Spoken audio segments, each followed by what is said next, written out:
Hey guys, welcome to another video. In this video, we're going to talk about Palantir stock.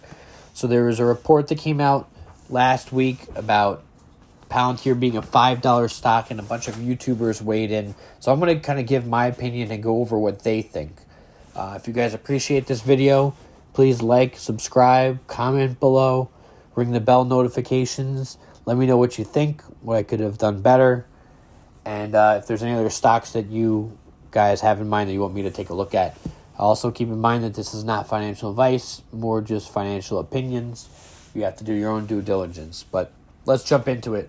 So Palantir, if you guys don't know, it's a software company. They do a lot of data aggregation.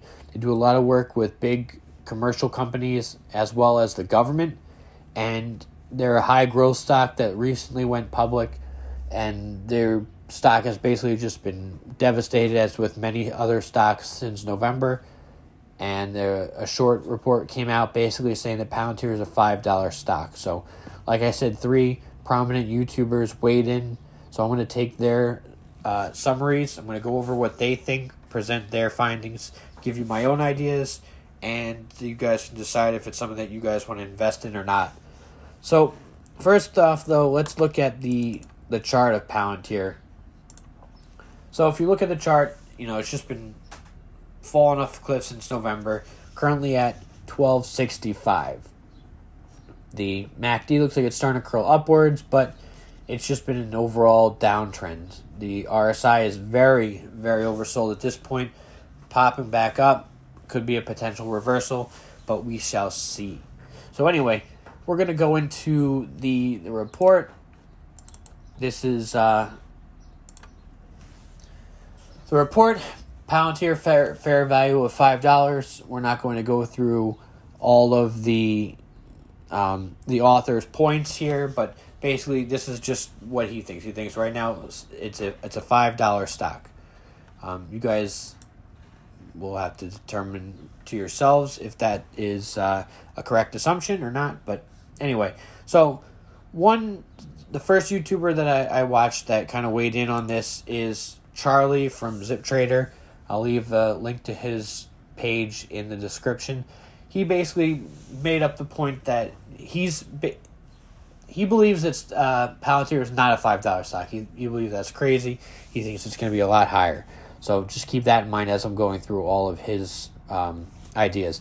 So the first thing that he points out is the balance sheet, where they have $2.6 billion, or actually $2.2 billion in cash. Actually, at the time of this recording, it was $2 billion of cash on the balance sheet.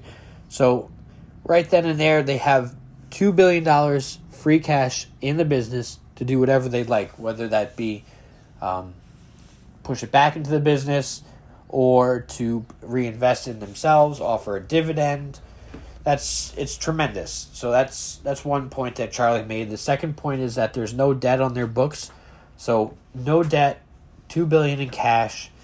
They are a newly formed growth company.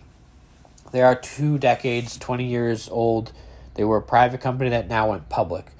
But the point that he makes is that burning cash is just part of being a growth company. You're reinvesting back into the business. Another important fact that Charlie mentioned is that they lead with losses, which basically means initially when they get a new client, they're going to lose money on that client, but it's a sticky business model. It's a monthly recurring revenue, and the clients are long-term. So you do lose a little bit of money in the beginning to procure the client, but over the long term, they do pay well. So that's one thing.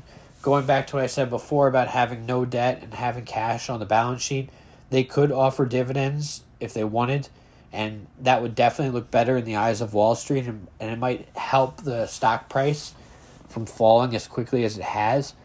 But you got to look at it from their point of view that it's a growth company, so they're not looking to please Wall Street. They're not looking to create steady dividends to the investors. They're looking to amp up the revenue and the growth of the company. Dividends are for more stable, established, consistent companies. So that's one other thing. They could make Wall Street look, they could appease Wall Street if they wanted, but they choose not to. So these are all the ideas that Charlie came up with, and I agree with what he said, that it is a growth company and they're looking towards the future. They're trying to grow the company now. They're not worried about creating value for Wall Street. So that's one thing. The next YouTuber that made a video about Palantir is Invest with Henry. Again, I'll put his link in the description below. He basically laughed at this guy for calling Palantir a $5 stock. He said that he's the word he used was a quack, which I thought was funny. So Henry started to go into his bull case. He's a big bull for Palantir long term, and he created a checklist of all the different reasons why he believes that to be true. So number one, he said that they're looking international. So not only are they a American company, but they're looking to expand internationally. So I think that's a major check in the boxes for Palantir. Next thing is that he said that they have a $120 billion TAM, which is a total addressable market, which basically means that there's $120 billion of potential customers for this industry of data science, data software, data aggregation. So that's tremendous, because right now they're only getting about $1.2 billion of that TAM. So if you think about it like that, that's another huge part of the overall customer base that they haven't even tapped into yet. That's a 100x from where they are right now. So that gives them 100 times growth potential, technically. I mean, they're not going to get 100% of the total addressable market, but they could definitely expand. So right now, Wall Street's thinking that they're probably going to make about $2 billion next year. So 1.2 to 2 billion, that's almost a double up. So that's pretty. If Wall Street believes that you're going to be doing that well, then you have to at least acknowledge that the growth company is growing, right? And there's potential in it. So the stock shouldn't be moving down in such a steep fashion, right? I mean, you could at least trade sideways for a bit. So that's the other thing, is that the stock is super beaten down. It's just fallen off a cliff since November, and at this point, there's not too much risk. So that is the case that Invest with Henry made. He is very bullish on the stock. And the third person here is Jeremy from Financial Education. Again, you'll see kind of consistent. He also disagrees with the fact that Palantir is a $5 stock. He doesn't think that that's warranted. So he comes up with a couple different things of his own, which is very interesting. So he also, what I like about what Jeremy said is he presents the bear case as well, though. So first off, they haven't generated a profit. They're currently not a profitable company. So that is a bit of a concern. They also lack scalability, according to the article, in that they can only have so many customers, which I don't really believe to be true, because we went over the total addressable market. But that was something that the author of this article, which I'll put below as well, kind of stated. The other thing that the article mentioned was that Palantir has a loss ratio of 26%. But again, this is a growth company, and they're not looking to appease Wall Street. They're looking to grow the business. So we have to take that into account as well. So those are the bear cases. Basically, they can't scale. They're losing money. And, it's just a new company, which isn't true. But so then Jeremy goes into the bull case. He mentions that they're supposed to be profitable this year, 2022. So that's big. When a company goes from being not profitable to kind of semi-profitable to very profitable, you'll see jumps usually in the stock price for each one of those checkpoints. So hopefully we can cross over into that profitable territory, and the stock should jump based on that, but no one really knows, right? So that was one thing. The other thing is that the revenue growth, they're projected to grow at 30% every year until 2025. So that's another big plus and another big check mark in the Palantir bull case.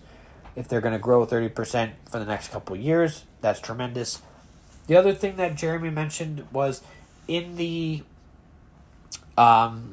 report, they talk about Palantir's price to sales ratio. being, it was 15 at the time of the article, but now it's 16.6. So they say that the price to sales ratio is unrealistic and that it should not be the case. But one thing, some great ideas and things that Jeremy talks about is, yes, 16.6 may be high, but you have to compare it to other companies within that same industry, right? So he brought up two other companies, one being Snowflake. Their price to sales is 72. So 16 to 72, obviously it's a huge difference. So that's one. And then the other competitor that he mentioned was CrowdStrike. CrowdStrike is about 28 at this time, price to sales. So we also have to keep that in mind too, right? Their competitors are being valued at that range. So 16 is actually not bad compared to 28 and 72. So that's one other thing. Another thing to keep in mind too is that everyone kind of jumps on the bandwagon. The stock's been beaten down, and people will continue to shy away from any kind of growth stock at this point. They're all looking to hide out in the bigger stocks like Apple and more safe investments, the value investments.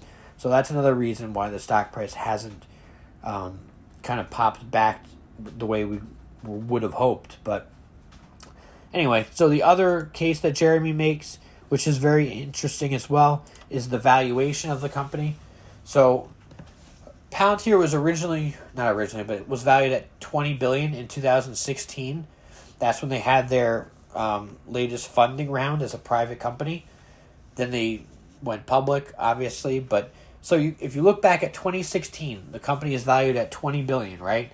Now, what we could do is we can compare that to today's value. And today's value, you will see in a second, is currently sitting at $25.5 billion. So since 2016, it is now $5 billion more. So that may not be a big jump, but it still shows you that the company is growing. And also, one other thing to keep in mind with that is, because if the stock was a $5 stock, then that would mean that the market cap would be $10 billion. So basically, are you saying that the company is, less than half as valuable today as what the stock is showing? Or you could look at it the other way. Do you think that the company is half as valuable as when it was private in 2016?